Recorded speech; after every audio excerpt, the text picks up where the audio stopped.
Hello, everybody, and welcome back to another edition of A Handful of Hope. I am so happy and grateful to have Misty Phillip with us here today, who's a podcaster, speaker, author, and entrepreneur who is passionate about helping you spark your soul message. Oh, I love that. Founder of the Spark Christian Podcast Conference, founder of the Rocket Podcast community, and host of By His Grace podcast show, Misty inspires through her leadership, speaking, and mastermind groups. She currently serves as the Houston Connect leader for Christian women in media.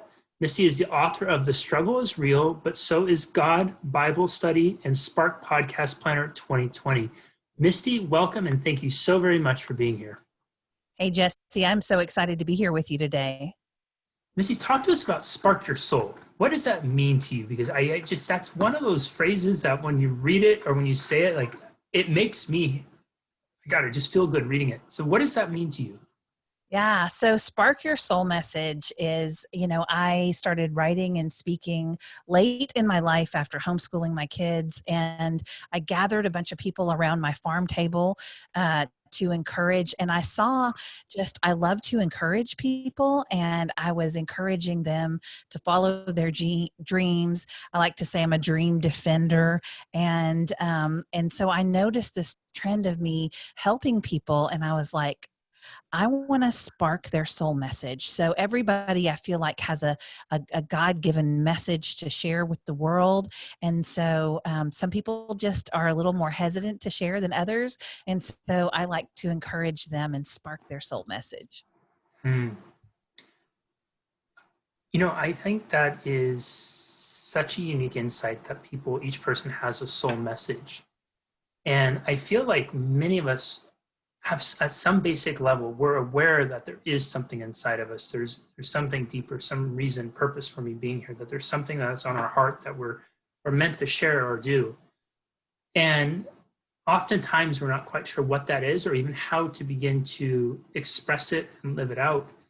I'm curious from your experience, Misty, when someone does have their soul message sparked, what is that transformation like for them? Because I think it would be a beautiful gift to give to listeners and viewers so that they can have a picture of what can be possible for them. Yeah. So what I have seen in the circles that I run in and the people that I've encouraged, they have written books. They have quit their jobs to pursue a calling on their life. They have started a podcast. They may have been afraid of the technology, and so they face their fears, and they lean in and really step out in faith to do big scary things.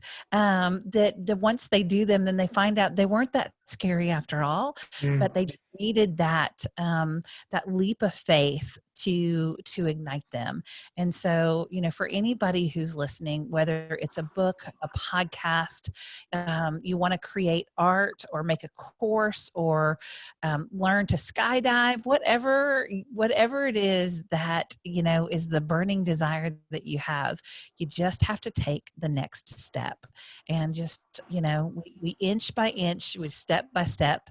And then all of a sudden you'll look back and you'll say, wow, I'm here. I did it. It's amazing. How do people identify the next step? Because I've noticed this with some of my clients too, is there's often, I find, this conflict between what they feel maybe they should do, what they think they should do, and then what the chirping voices of society, friends, family, community members, whomever, people with opinions have about what they should or should not do. And with all that feedback coming in, how do people begin to know, and maybe it's trust is the right word, but know and trust in which step is the next step or the right step for them to take? Yeah. So for me, I always tell people to pray and seek God and really listen to what He has to say, and not to look to your left or to your right, because God has called us each to an individual purpose, and it may look similar to other people's, but we'll get tripped up if we're focusing on what God is doing in somebody else's life instead, just keeping our eyes on Him. to guide us and direct us to do what He's called us to do. And I believe if we ask, that He will tell us. So recently, I was at a point in my life where I was working on my next book and it wasn't working very well. And I went to the Lord in prayer and I said, God, where does my gifting and my calling line up in this season? Because I feel like we have different seasons of life to do different things. And that's when He put the Spark podcast conference on my heart. And that's where I really started to spark people's soul messages, is by empowering them to start their podcasts and share their stories, through podcasting and through writing and speaking. Misty, I'm wondering if you could, and I think you started to allude to it there, but if you could walk us through maybe the moment that you realized what your soul message was. Was it something that you were always intuitively aware of? Was it something that was always kind of, you had maybe the puzzle pieces, but you didn't have the whole picture? What was that like for you? Yeah. So, growing up, my life was a train wreck. I experienced a lot Mm-hmm. of grief and loss, and it really molded and shaped me in my life. And I had to overcome a lot of difficulty. And even in my adult life, lots of challenges that I faced. And I realized that I'm very perseverant, and that I'm an overcomer. And so I think my soul message came out in the struggle is real, but so is God, because I'd been through all of these struggles, but I realized that my faith was the thing that helped me to overcome. In the Bible, it says that we overcome by the blood of the Lamb and the word of our testimony. And so as I began to share my story, all of the parts of my story, the good, the bad, and the ugly, that's when I started overcoming. And so that's really my soul message, is that no one is beyond God's saving. Do you feel like your struggles shaped or maybe strengthened your faith in a way? Because I feel like it's always so fascinating with me having these conversations with people who are doing incredible things in the world like you are. And it seems like so many people, it's like that outside observer, right? That when somebody becomes successful, we don't see the journey, we just see where they are. And we look at it as an overnight success, or they must have always been this way, or they must have always had that. And it's utterly fascinating to me that the more I sit and have these conversations, the more I realize folks who usually are in this position of doing things and achieving in the ways that they want to and contributing meaningfully are some of the ones who have struggled and had their life where it wasn't, I think you said kind of like a train wreck or something beforehand, right? Yeah. Yeah. So do you find that your struggles really help solidify and strengthen your faith along the way? Like, I guess in another way to maybe pose that question would be, would your faith be as strong or as solid as it is today without your struggles? I definitely think that it has strengthened me, because when Mm, you come to the absolute end of yourself, and you can't do anything more for yourself, and you cry out to God, that there is just a humbling that happens there. And through every trial and adversity that I faced, we all have a choice. We can either choose to be a victim, or we can be a victor. And when we face our challenges head on, and don't allow those challenges to define us, instead we continue to keep our eyes, moving forward and looking ahead, and accepting what's happened, but not making that your story. So, things happened in my life, but I don't allow those things to define me. Yes, they molded me and they shaped me, but they're not who I am. And mm. so I think, having really understanding who we are in Christ really helps, um, that, coupled with that perseverance. So definitely it has strengthened my faith. We were talking a little bit beforehand on offline about division. Yeah. You were saying it's been something that's been really on your weighed heavily on your heart lately because seeing all the division out there. And I share a similar sentiment to you. I see human beings and I see how incredible we can be when we become together, and how destructive we can be when we are divided and we lean into that dividedness. And you had mentioned that you had been praying, praying for that division to heal, praying for unity to come. And I'm wondering a couple of things with division. Number one, when you observe division, do you observe it as something where, I don't want to even say that. I'm going to ask you, how do you observe division? And then number two, how can we begin to heal division, or how can we begin to bridge that which divides us and come closer together? Yeah. So I think that we are seeing, what we're seeing unfolding in the 2020. I mean, 2020 has been quite a year, hasn't it? It started with the virus, and then the kind of spark, I think, that took things, that kind of set the fire was with George Floyd, and we saw a lot of racial tensions. But from there, we've seen just cities being destroyed, looting, violence. Um, there's a lot of pain in the world. And I think the answer goes back to, my Bible study that I wrote. The struggle is real. Like there are real struggles that we are all facing. Um, but but God is here in the midst of those struggles. And I think the change starts with us. It begins with us listening to others. I think too often there's a lot of argument, and people are vehement about their opinion, but they don't listen to what the other person is saying. And we don't have to agree on everything, but if we can listen and try to have empathy and understanding, because we all have different circumstances and experiences that mold and shape us into who we are. But if we would choose to love one another, I mean, it kind of all goes back to the golden rule, right? You treat other people the way you want to be treated, and love and serve people where you can, and be kind and be helpful. I think if we all did that, I think the world would be a different place. I love what you're saying, and you and I share such a similar belief system and viewpoint on this. And I'm wondering if you might be willing to share an example, because you said something really important. We don't all have to agree. And I think people don't necessarily realize that at times when these divisions spark up. They think it's this or that.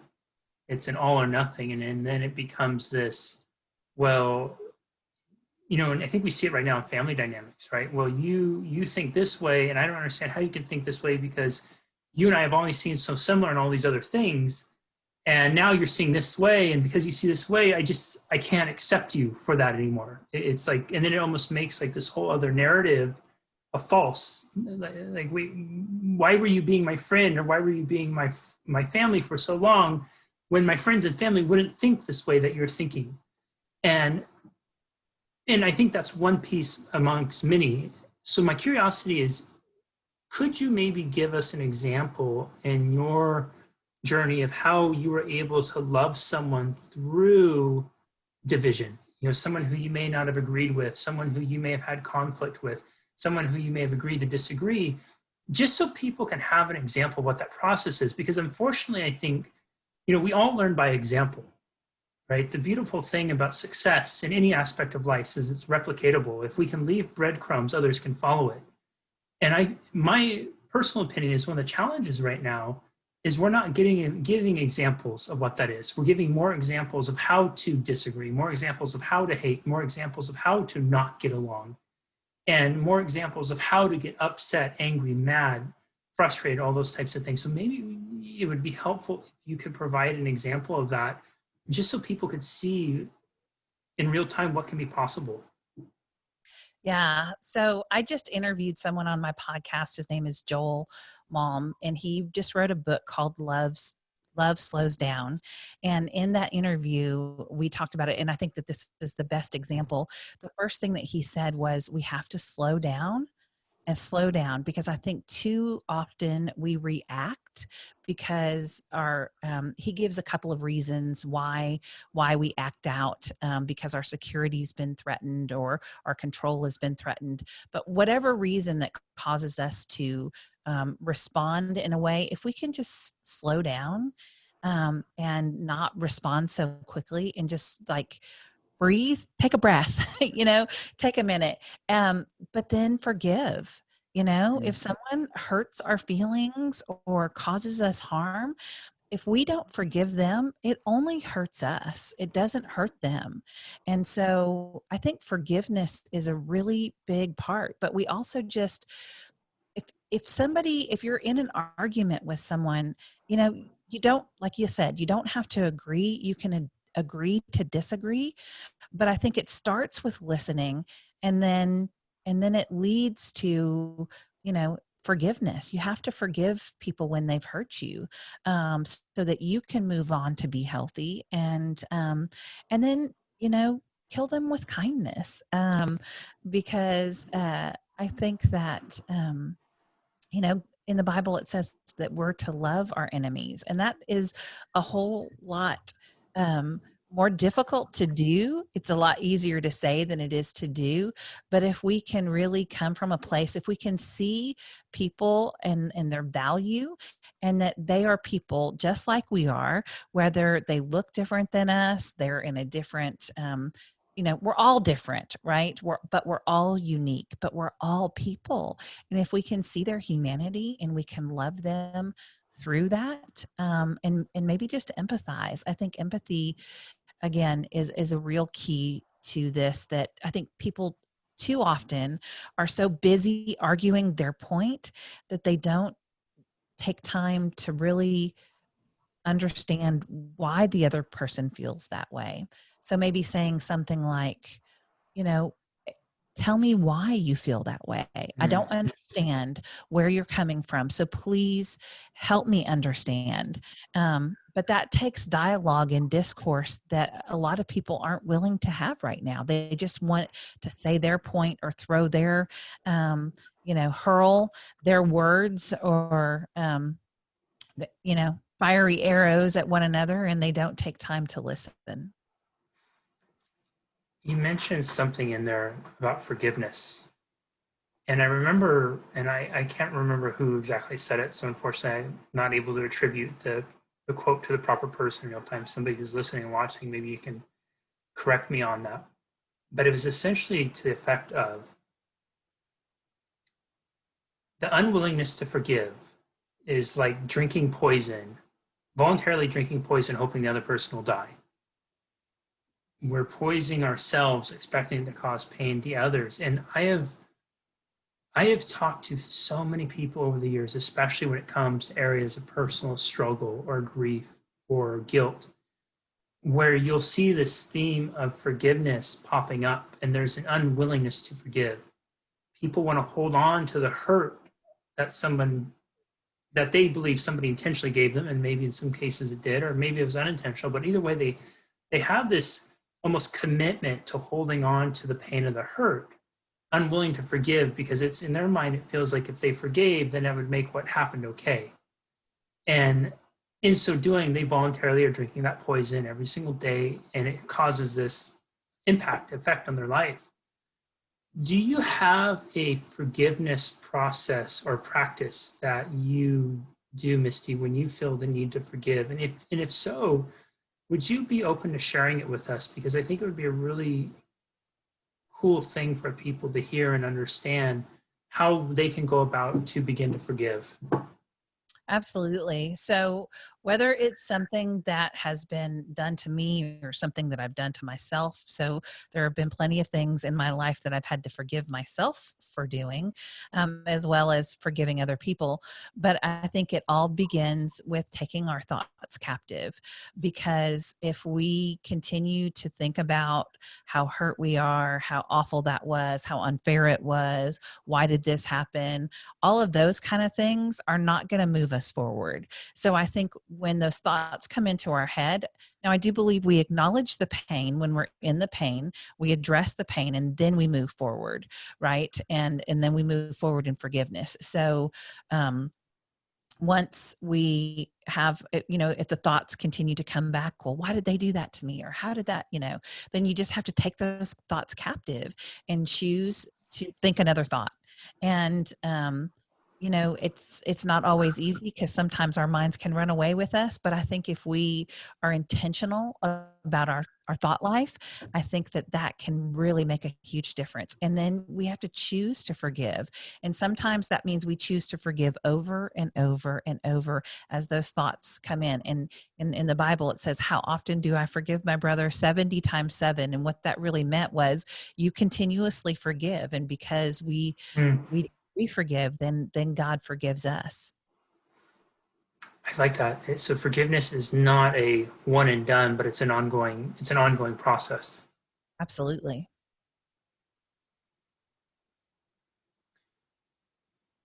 I'm curious, do you find in your work with people, do you find that there's any correlation between those who are able to really access, unlock that soul, that's, spark their soul message, to those who are able to forgive and those who are not? Is it more difficult for those to tap into that soul message if they haven't forgiven, or if they're holding on to something, versus those who have forgiven and are willing to let go of that which they were holding on to? Oh yeah, I can definitely see that. I can speak from personal experience with that because, in my own life, I saw my mother, um, who just had a really hard time with. She had a lot of hurt in her life, and she held on to unforgiveness, and it turned her bitter, and I watched it physically destroy her and mentally destroy her. And she was really stuck in that sort of pattern her whole life until she died. And I think that people who can learn to let go and forgive, I think that they um, definitely can move forward and can have new experiences and think new thoughts and spark new messages within them because they can learn to let go. Mm.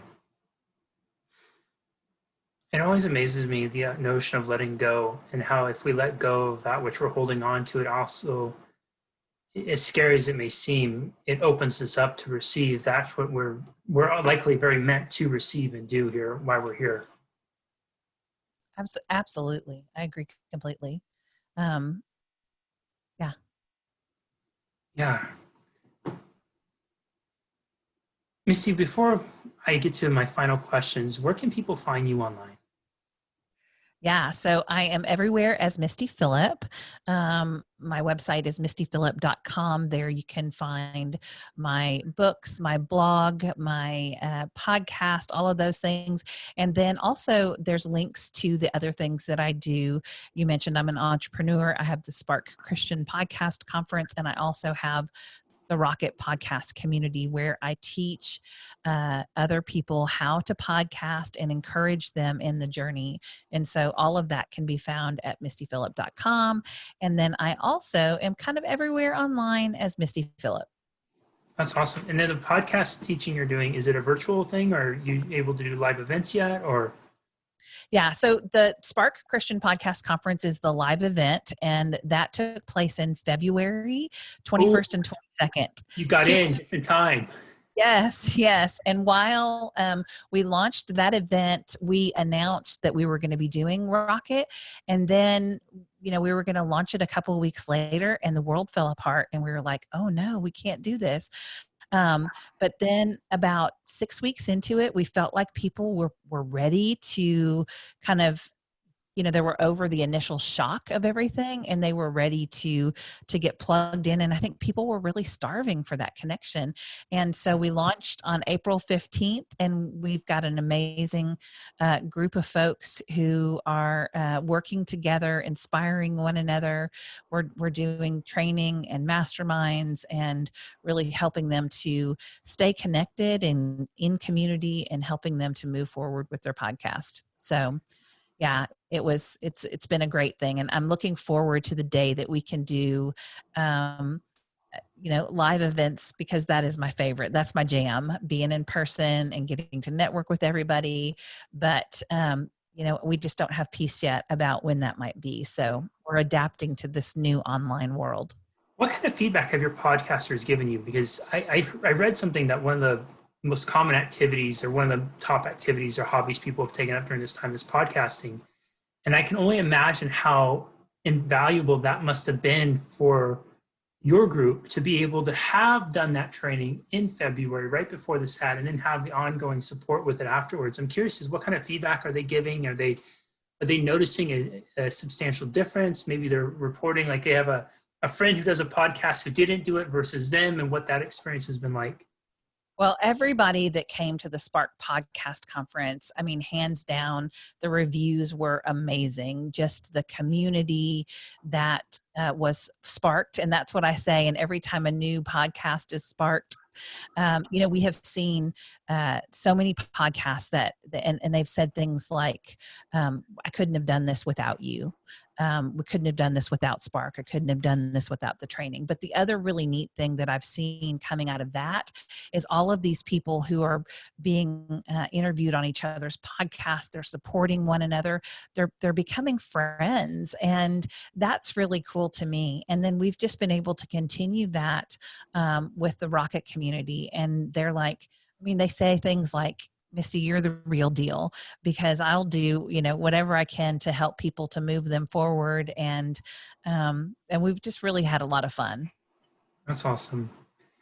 Misty, this series is called A Handful of Hope. There's a lot of division. There's a lot of uncertainty. We're in very strange and, unprecedented times for many of us right now. It seems that we struggle to find a beacon of leadership. It seems we're even struggling to find trust and understanding with some of our elected officials, let alone with one another. Where would you tell people, or I'm not going to say where would you like to tell people to look for hope? And where do you look and find hope? Yeah, so I think that Jesus Christ is our only hope, because he ransomed his life to save us all. And so my go-to is the Word of God that tells the story of man from the beginning of time, through the death, burial, and resurrection of Jesus. And it also tells of what's to happen in the future. And because I know who holds my future, which is the Lord, I can be confident and I can have hope that no matter what is happening in the world, no matter what struggle that I may face, whether it's a sickness, a job loss, the craziness of 2020, whatever it is, my hope is in Jesus. And because my hope is in Jesus, like Paul talked about being beaten and shipwrecked and all of these terrible things. If you've read the Bible, you will hear all these things happen to Paul, but Paul talked about it's a light in momentary affliction, because we have an eternity in heaven. And so I would tell people, whether they know Jesus or not, just to open the Bible and to read the words for themselves, because it is God's love story to us. And I think that is where we can find hope. I love that. God's love story. I've never heard it said that way before. Everyone, what a treat this has been. Misty took us on an incredible journey. We've talking about what is it to spark your soul message, what that looks like, and the difference between someone who goes through and actually starts to tap into that message that your soul's been brought here for. that message that's always been on your heart, that message that you felt in some way, shape, or form for many times in your life, and what it looks like to finally embrace and express that message on the world. To learn how to trust what that next step is. Many of us know that there's a step that we need to take, but we might be marred in uncertainty and unaware of where to step, or we might think we know, but we're not trusting fully in it. And Misty laid out a beautiful way of beginning to learn how to lean into and trust in taking that step. We talked about forgiveness and the power of it, how we can, and I loved what she said too about forgiveness was not just a one and done process, but it was an ongoing journey. It was an ongoing thing that we do over and over and over again. And to me, that was so incredibly empowering and also refreshing too, because I felt in some way that, I've let myself off the hook when I'll do my forgiveness practice and I think it's a one and done. And then it's almost like, okay, I've done my part. Now I can release myself from it, but to actually hold myself to that higher standard of not just forgiving and then being done with it, but continuing to continue to forgive. Because what I've also found for myself is inevitably when I need to forgive, there's not just the one person or the one thing, there's layers that have come into the form of it.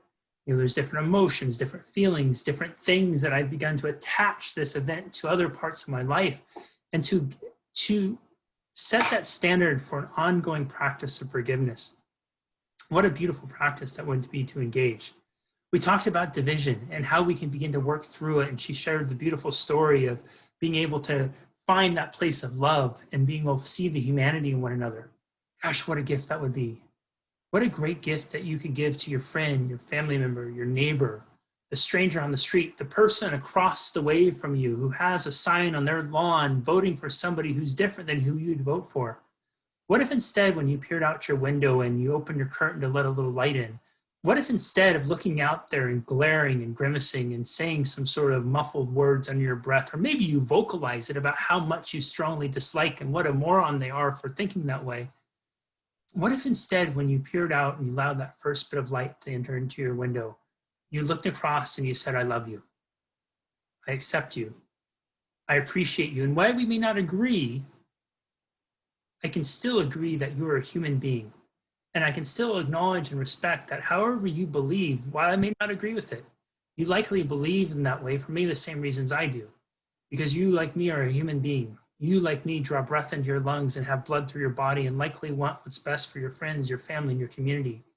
And you likely believe that just the way that you're going about things is going to be that route to it. And I love you for that. I love you for honoring what you believe. I love you for being a human being. Whew, what a world that would be. Right. See, this has been such an incredible gift. Thank you so very much for sharing with us and to bring some light in how we can all spark our soul messages today. Thank you. Absolutely. Thanks so much, Jesse. You bet. We will see you next time, everyone, on another edition of A Handful of Hope. Bye-bye.